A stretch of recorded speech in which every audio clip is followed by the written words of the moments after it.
everyone, welcome to Study Vibes English for Class 8.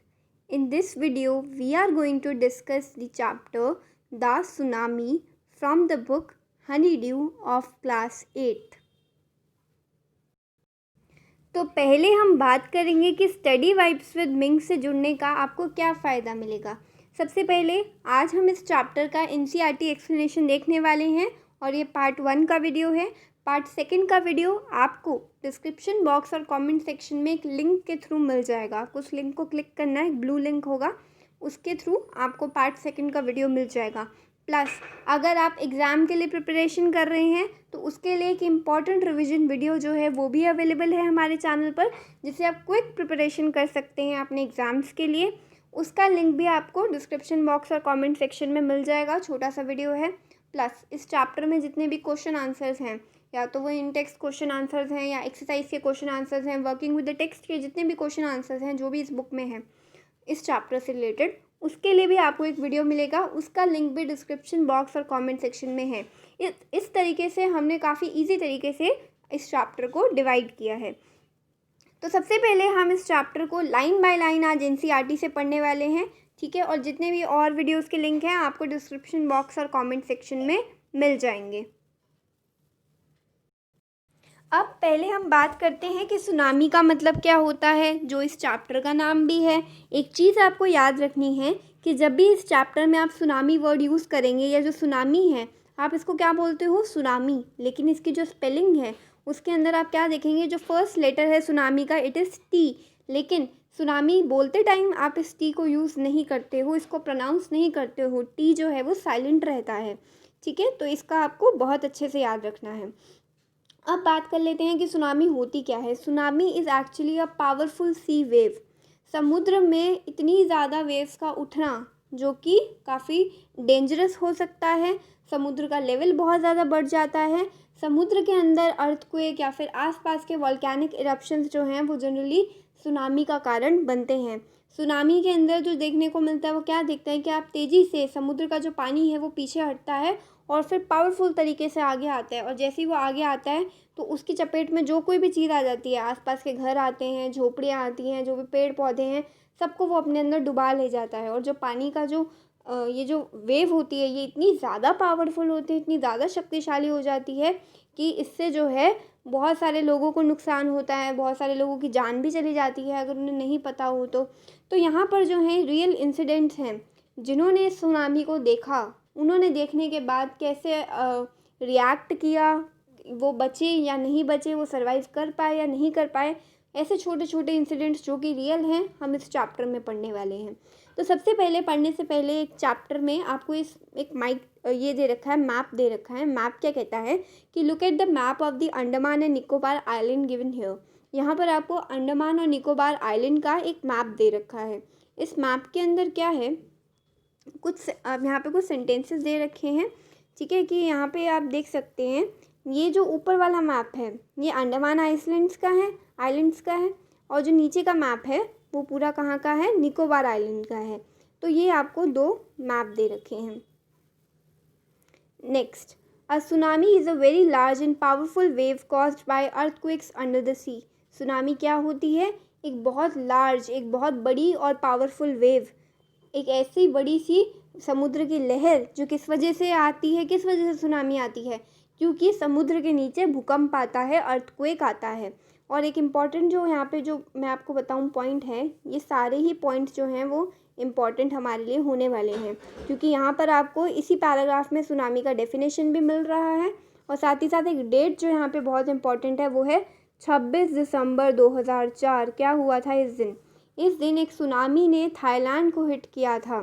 Thailand में ये tsunami आई थी और इंडिया के कुछ पार्ट्स में भी इसका असर दिखा था, जैसे कि अंडमान और निकोबार आइलैंड में भी, और साथ ही साथ तमिलनाडु के कोस्ट पर, तमिलनाडु के समुद्र के किनारे पर भी इस सुनामी ने अपना जोश दिखाया था। Here are some stories of courage and survival. यहाँ पे कुछ छोटी छोटी स्टोरीज आपको पढ़नी है जो कि करेज की हैं, कि कैसे लोगों ने हिम्मत बनाए रखी, बहादुरी से इस सुनामी का सामना किया और कैसे सर्वाइव किए। सर्वाइव मतलब वो सुनामी के बावजूद भी, इतने बड़े डेंजर के बावजूद भी अपनी जानों को बचा पाए। और यहाँ पे एक बहुत इंपॉर्टेंट फैक्ट हमें पढ़ने को मिलेगा कि ऐसा क्या था कि यहाँ पर सुनामी आई थी, लेकिन जितने इंसान मरे उसके मुकाबले उतने जानवर नहीं मरे। क्या जानवरों के पास कोई सिक्स्थ सेंस होता है कि उन्हें पहले से ही पता चल जाता है कि सुनामी या किसी तरह की नेचुरल कैलेमिटी आने वाली है या कोई भी नेचुरल डिज़ास्टर होने वाला है? तो ये भी स्टोरी में बता रखा है। फर्स्ट पार्ट है, these stories are all from Andaman and Nicobar archipelago. ये जितनी भी स्टोरीज आप पढ़ेंगे ये अंडमान और निकोबार आर्किपेलागो से हैं। आर्किपेलागो का क्या मतलब होता है? अंडमान और निकोबार के पास बहुत सारे आइलैंड बने हुए हैं सी के आसपास, ठीक है। सी को सराउंड करने वाले बहुत से छोटे छोटे आइलैंड्स हैं, इनको आर्किपेलागो कहा जाता है। और ये सारी स्टोरीज वहीं की हैं। सबसे पहले एक बंदे का नाम आपको एक इंसान का नाम यहाँ पे देखने को मिलेगा जिसका नाम है इग्निशियस। क्या नाम है? इग्निशियस। इग्निशियस कौन थे? Igneous is the first character of this chapter. और इनका क्या है, ये एक कोऑपरेटिव सोसाइटी जो है वहाँ के मैनेजर हैं। और जो कहाँ पर है कोऑपरेटिव सोसाइटी? कच्चल में ये कोऑपरेटिव सोसाइटी है। His wife woke up him at 6 AM because she felt an earthquake. Igneous के साथ क्या होता है कि सुबह सुबह 6 बजे इनकी वाइफ उनको जगा देती है, क्योंकि उसकी वाइफ को क्या लगता है कि एक भूकंप आया है। Igneous carefully took his television set off its table and put it down on the ground so that it would not fall and break. Igneous क्या करते हैं, जब उनकी वाइफ उनको उठाती है तो इग्निशियस ने सबसे पहली चीज़ क्या की, जैसे ही उसने देखा कि अर्थक्वेक के ट्रेमर्स उसको भी फील हो रहे हैं। ट्रेमर्स यानी कि भूकंप के जो झटके होते हैं जिसके आसपास आपको ऐसा लगता है कि सब कुछ हिल रहा है, आपको पता चल जाता है कि भूकंप आ रहा है। इग्निशियस ने भी अपनी वाइफ की बात सुनकर क्या किया, जो उनके रूम में टेबल पड़ा हुआ था जिसके ऊपर टीवी रखा हुआ था, उस टीवी को उसने नीचे उतार के ज़मीन पर रख दिया, क्योंकि उसको पता था कि अर्थक्वेक के झटके अगर तेज़ हो गए तो जो टीवी है वो टेबल से गिरकर टूट जाएगा। और इसी दौरान आप देखते होंगे अर्थक्वेक के दौरान क्या होता है, हम जो कांच वाली चीज़ें वगैरह होते हैं या अलमीराज वगैरह होती हैं उनसे दूर हो जाते हैं। फिर क्या हुआ, जब फैमिली को लगा कि बहुत ज़्यादा ही डेंजर है तो जो फैमिली थी वो घर के बाहर निकल आई। When the tremors stop they saw the sea rising. और फिर जैसे ही भूकंप के झटके रुके और वो जब बाहर आ रहे थे तो उन्होंने क्या देखा कि उनके पास ही में जो समुद्र था उसका पानी जो है वो नॉर्मल से काफ़ी बढ़ गया है। In the chaos and confusion, two of his children caught hold of the hands of their mother's father and mother's brother and rushed in the opposite direction. और इसी chaos और confusion में, chaos यानी कि इतनी ज़्यादा भगदड़ मच गई थी, इतना ज़्यादा confusion था कि अब कहाँ जाना है, क्या कैसे करना है, क्योंकि उनको पहले से तो पता नहीं था कि ये सब होने वाला है।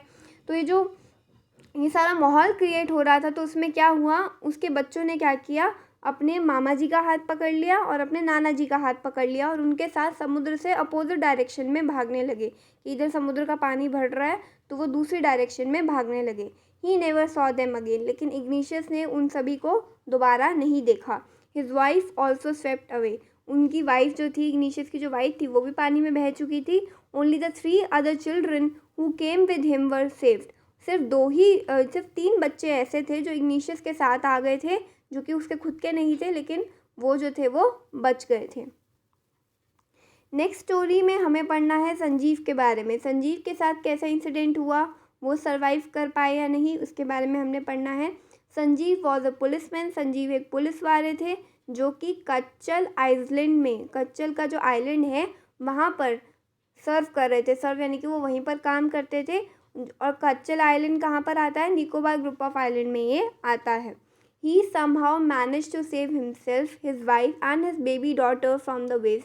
किसी तरह समुद्र की तेज़ जो लहरें थी और जो शक्तिशाली लहरें थी उनसे वो खुद को बचा पाया, अपनी बेटी को बचा लिया और अपनी वाइफ को भी बचा लिया। लेकिन क्या था, but then he heard cries for help from the wife of John the guest house cook. लेकिन फिर उसने क्या सुना, इस दौरान क्या हुआ कि उसका जो गेस्ट हाउस कुक था जॉन, उसकी जो वाइफ थी वो पानी में बह रही थी और वो हेल्प के लिए मांग रही थी कि मेरी प्लीज़ हेल्प करो, मैं बह रही हूँ पानी के अंदर, मैं डूब रही हूँ।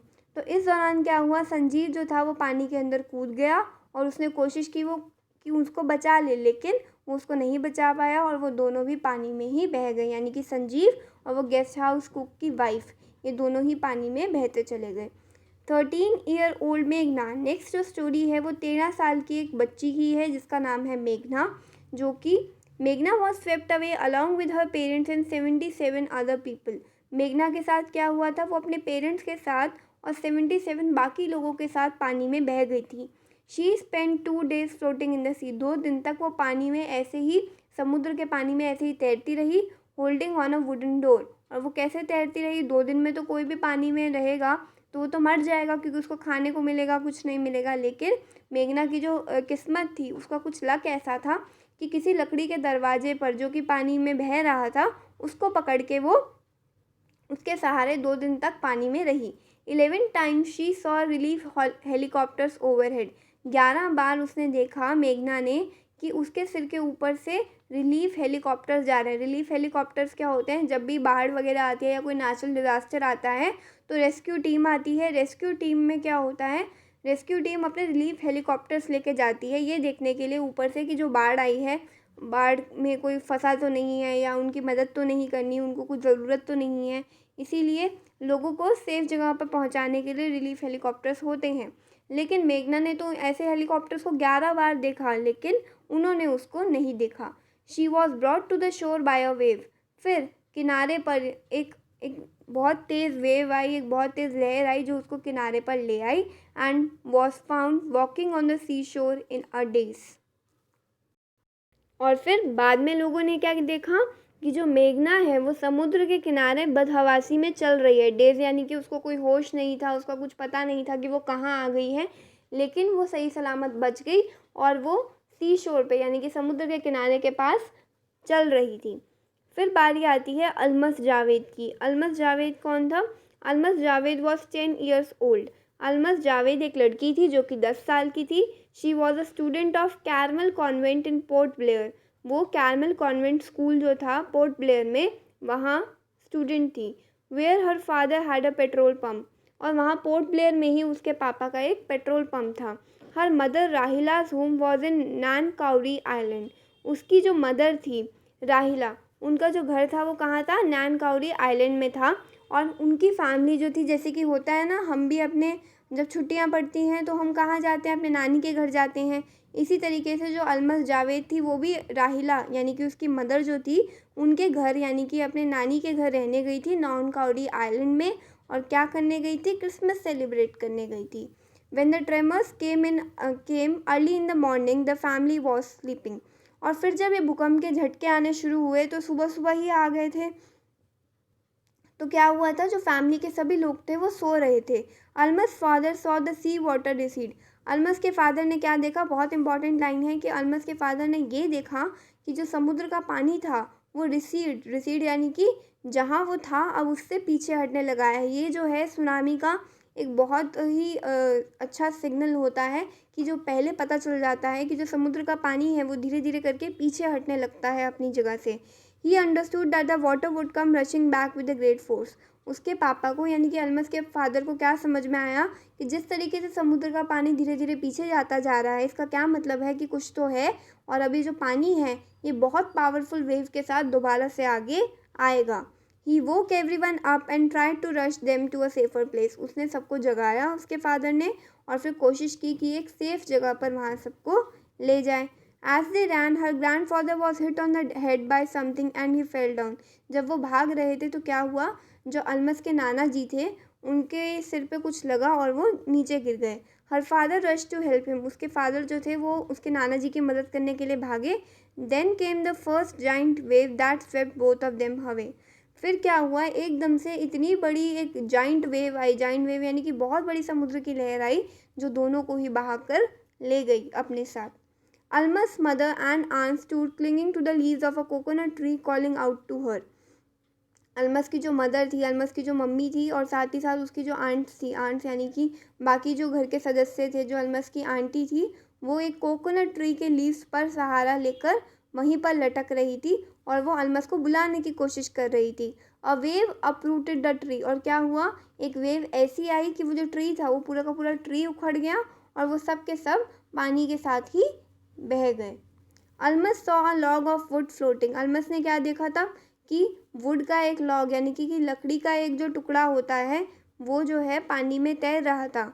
She climbed on to it. Almas ने क्या किया? वो उस लकड़ी के टुकड़े के ऊपर चढ़ गई। Then she fainted. और फिर वो बेहोश हो गई। When she woke up. और फिर जब वो जागी, she was in hospital in Kamorta. फिर कमोटा के एक हॉस्पिटल में वो पाई गई। From there she was brought to Port Blair, फिर वहाँ से उसको पोर्ट ब्लेयर ले जाया गया। The little girl does not want to talk about the incident with anyone, वो छोटी बच्ची उस टाइम पर सिर्फ 10 साल की तो थी ऑलमोस्ट, वो किसी से भी इस बारे में बात नहीं करना चाहती थी कि उसके साथ क्या क्या हुआ।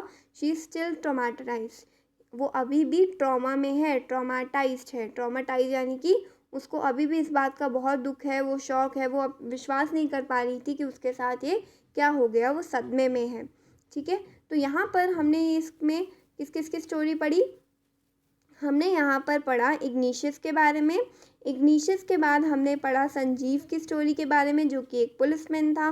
फिर 13 साल की लड़की मेघना की स्टोरी पढ़ी, अलमस जावेद की स्टोरी पढ़ी, और इसके बाद हमारे कॉम्प्रीहेंशन चेक के क्वेश्चन आंसर्स हैं। तो स्टूडेंट्स, इसके लिए मैंने अलग से वीडियो बनाया है जिसमें सभी कॉम्प्रीहेंशन चेक के question answers, working with the text के क्वेश्चन आंसर्स, एक्सरसाइज के क्वेश्चन आंसर्स एक ही वीडियो में डिस्कस किए हैं मैंने। लिंक आपको डिस्क्रिप्शन बॉक्स और कमेंट सेक्शन में मिल जाएगा, तो आप वहाँ से इन क्वेश्चन आंसर्स को आराम से कर सकते हैं। आई होप आपको ये जितना भी चैप्टर का पार्ट 1 था वो क्लियर हो गया है। नेक्स्ट वीडियो में हम इस चैप्टर के पार्ट 2 को डिस्कस करने वाले हैं। तब तक के लिए आप चैनल को सब्सक्राइब करना बिल्कुल मत भूलना, क्योंकि ऐसी ही अमेजिंग वीडियोस आपको मिलती रहेंगी। हर एक चैप्टर के क्वेश्चन आंसर्स, चाहे वो इंग्लिश के हों या साइंस के हों, आपको टाइम पर मिलते रहेंगे। इसीलिए सब्सक्राइब करना और बेल आइकन को ज़रूर क्लिक करना। Thanks for watching.